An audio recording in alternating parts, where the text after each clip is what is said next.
Direktorat Kepolisian Perairan dan Udara Polda Sulawesi Selatan menangkap 9 pelaku kasus destruktif fishing di wilayah Sulawesi Selatan. Para pelaku ini merupakan hasil pengungkapan selama 2 bulan terakhir. 9 pelaku kasus destruktif fishing ini merupakan hasil pengungkapan yang dilakukan Direktorat Kepolisian Perairan dan Udara Polda Sulawesi Selatan selama Maret dan April 2025.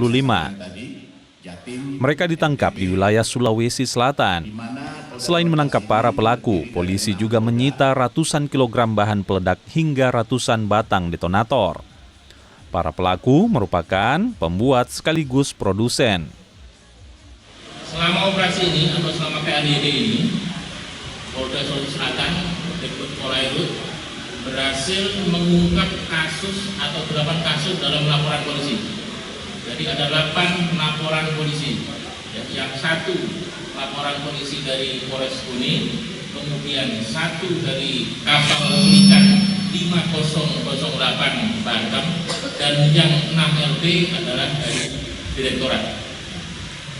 Dari 8 LP ini, rekan-rekan sekalian, berhasil kita amankan 9 tersangka. Sekarang 8 tersangka ada di rutan Polairut, Sulsel, kemudian yang 1 di rutan Polres Kuning. Dari perbuatan tersangka, kerugian negara ditaksir senilai 1,5 miliar rupiah.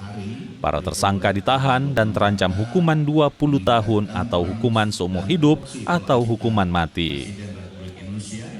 Arif Tirtana, Kompas TV Makassar, Sulawesi Selatan.